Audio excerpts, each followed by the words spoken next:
여러분, 환율이 많이 올라가고 있죠.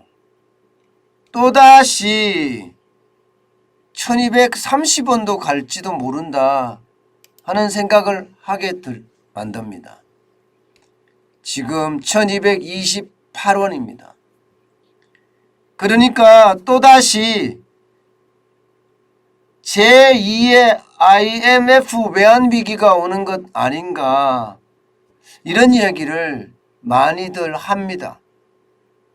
결론적으로 제가 말씀을 드리면 외환위기 올 수도 있습니다. 그만큼 환율이 지금 외환위기가 올 수 있다는 것을 보여주고 있습니다. 일반적으로 말입니다.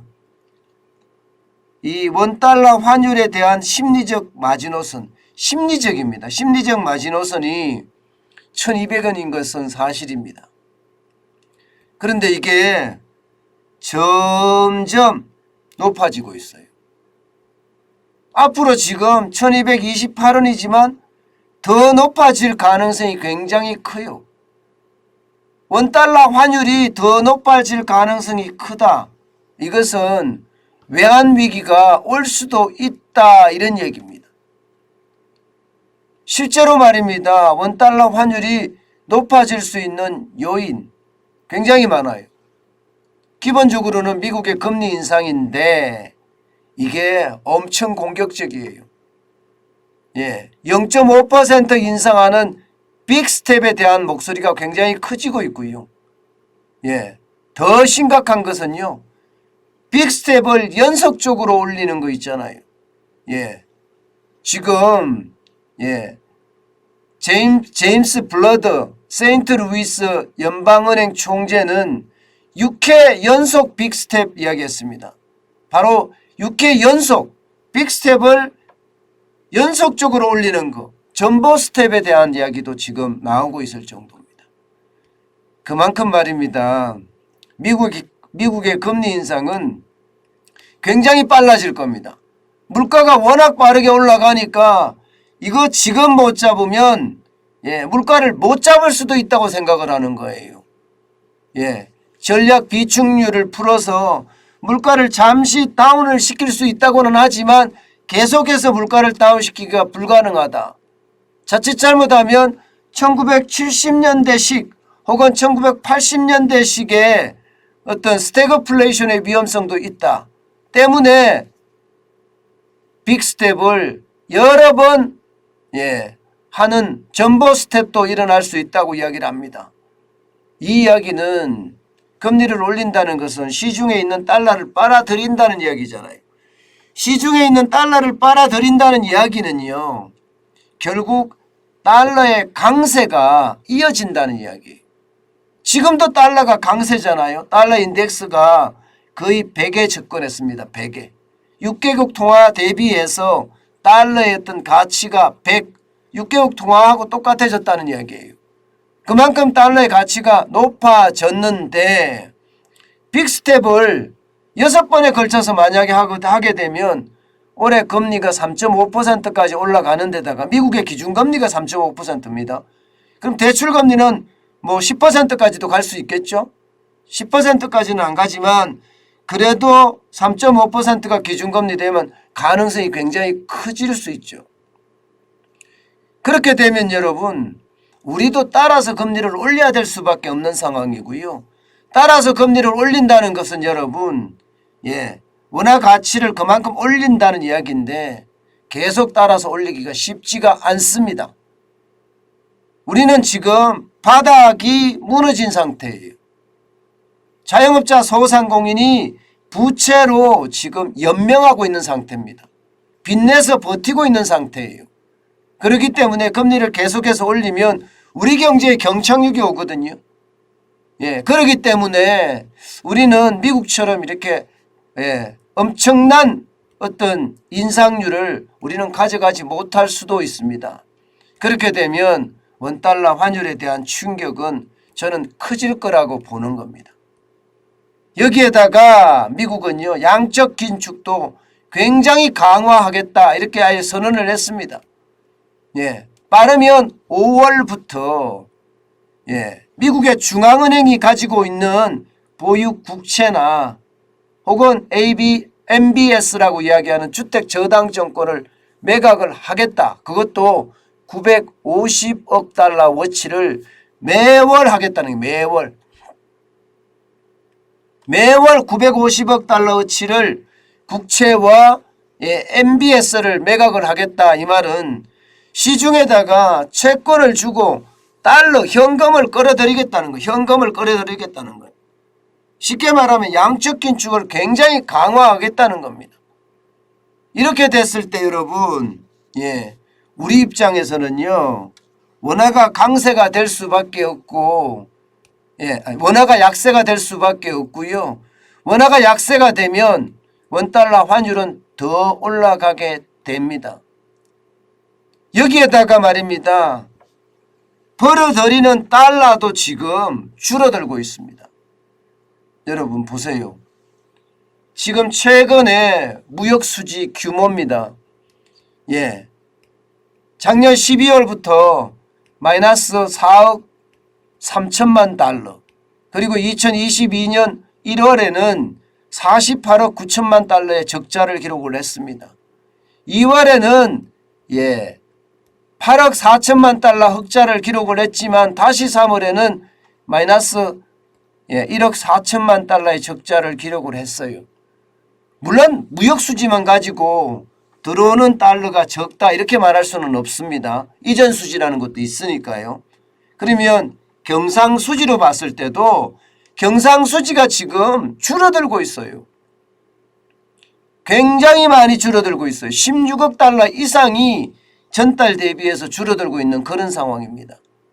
1분기만 하더라도 전분기 대비해서 달러가 줄어든다는 것은 대한민국 시장의 달러 공급이 여러분 줄어든다는 이야기예요. 그러면 보세요. 달러를 미국에서는 금리를 올려서 쑥쑥 빨아들이죠. 게다가 한국에 오는 달러, 벌어오는 달러는 줄어들죠. 그러면 우리나라에서 달러의 가치는 어떻게 될까요? 달러의 가치는 더 올라가겠죠. 달러의 가치가 더 올라간다는 건 여러분 결국 원달러 환율이 더 올라갈 수밖에 없다는 이야기입니다. 자, 원달러 환율이 더 올라간다. 그러면 우리 외환 보유액 있는데 막으면 되지 이렇게 생각하잖아요. 그죠? 그런데 이게 막아서 될 일이 아니라는 거예요. 왜냐하면 말입니다. 우리가 가지고 있는 달러가 생각보다가 적어요. 3월 기준으로 4,578억 1천만 달러, 엄청난 달러가 있다고 이야기하지만 여러분 이거 많이 줄어드는 수치입니다. 전달 대비해서는 39억 6천만 달러가 줄어들었고요. 2022년 10월 대비해서는 114억 달러가 줄어든 수치입니다. 114억 달러가 줄어들었는데 왜 제2의 IMF가 온다는 이야기까지 하느냐. 여러분 외환보유고가 4,578억 달러라고 하더라도 말입니다. 가용 외환보유고가 다가 아니라는 거죠. 실제 가용 외환보유고는요. 지금 이야기하는 거에 따라 다르지만 적게는 20%, 많게는 30% 정도 이야기합니다. 그러면 20%라고 했을 때는 한 900억 달러 정도 되나요? 여기에다가 30%라고 했을 때는 한 1,300억 달러 정도 되나요? 그 정도 되겠죠. 그런데 지금 6개월 만에 114억 달러가 줄어드는 모양새, 이거를 보면요. 앞으로도 줄어들 수 있다는 이야기거든요.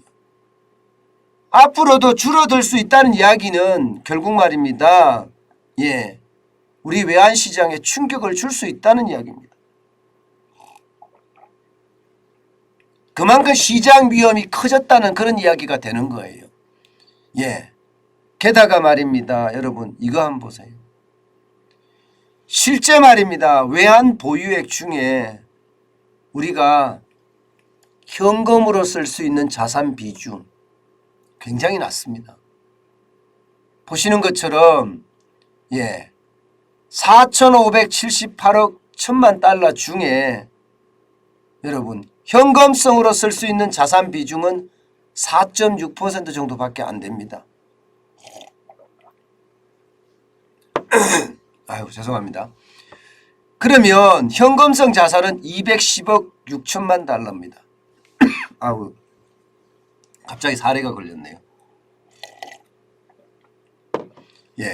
210억 6천만 달러면 여러분 지금 만약에 이렇게 쓰면 달러 방어한다고 지금 6개월 동안 114억 달러를 썼잖아요. 또 한 달 동안 39억 6천만 달러를 썼잖아요.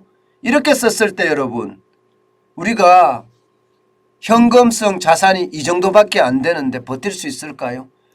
가용 외환 보유고가 900억 달러에서 1300억 달러 정도는 된다고 하지만 실질적으로 현금성 자산 비중은 낮습니다.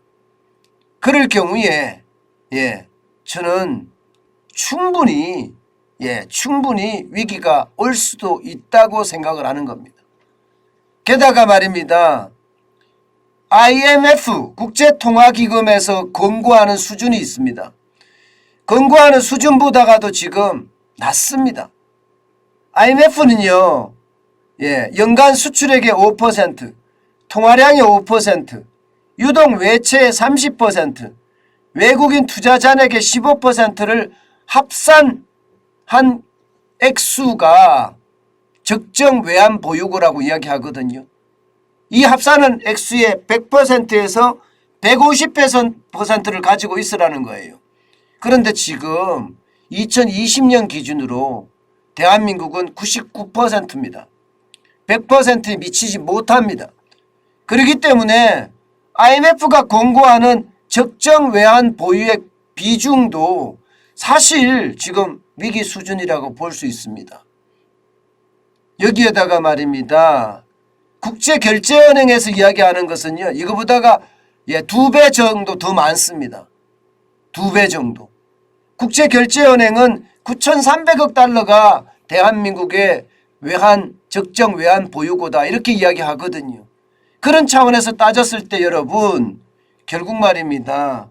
우리 외환 보유액은 충분치 않다. 저는 그렇게 생각을 합니다. 우리가 간단하게 그냥 비교해 볼 수 있는 게 나라 부채인데 나라 부채 1,000조 넘었습니다. 1,000조. 1,000조면 얼마 정도 됩니까? 적어도 9천억 달러. 9천억 달러가 넘겠죠? 저는 그래서 지금 나라 부채만큼은 나라 부채 규모 정도를 외환 보유액으로 들고 있어야 된다고 생각을 합니다. 그래야지만의 위기가 저는 대한민국에는 터지지 않는다 이렇게 보는 거거든요. 그런데 지금 우리 외환 보유고는 9,300억 달러에 대비해 보면 턱없이 부족하죠. 50% 수준도 안 됩니다. 그런 차원이라면 말입니다. 이게 IMF가 권고한 수준도 안 되고 결국 말입니다. 4,578억 1천만 달러라는 건 언제든지 지금 대한민국의 위기가 충분히 있을 수 있다는 이야기가 됩니다. 우리는요 여러분 이거 자세히 봐야 돼요. 앞으로도 유심히 봐야 됩니다. 원달러 환율의 어떤 상승률이 결국 우리 경제의 위험성, 외환위기의 위험성까지 같이 가지고 오는데 지금 또 1228원까지 올라가니까 불안의 어떤 그 마음은 점점 커진다 이렇게 이야기할 수 있습니다. 이게 여러분 적정 외환 보유액 논란이 참 크긴 커요. 정부는 늘 말하기를 한 4,500억 달러 정도 있으면 돼 이렇게 이야기하지만 민간에서는요 아니야 적어도 BIS 기준, 국제결제은행의 어떤 기준 정도, 예, 다시 말해서 국가 부채 정도는 가지고 있어야 돼. 이렇게 논란이 계속 끊이지 않거든요. 예, 우리는 상식적으로 생각을 하자고요. 상식적으로 생각을 했을 때는요, 나라 부채만큼 외환을 들고 있는 게 맞습니다. 그 정도는 들고 있어야지 위기에 대해서 우리가 큰 소리를 칠 수 있다고 생각합니다. 그렇기 때문에 늘 말입니다. 예, 우리 원달러 환율에 대한 분위기, 이것은요 항상 우리가 짚고 넘어가야 됩니다. 그만큼 외환 위기에 대한 가능성 저는 있다고 생각을 하는 거예요. 그죠? 예, 게다가 수출까지도 지금 상황이 좋아지지 않으니까요. 언제든 최악의 상황은 올 수 있다. 저는 그렇게 예측합니다.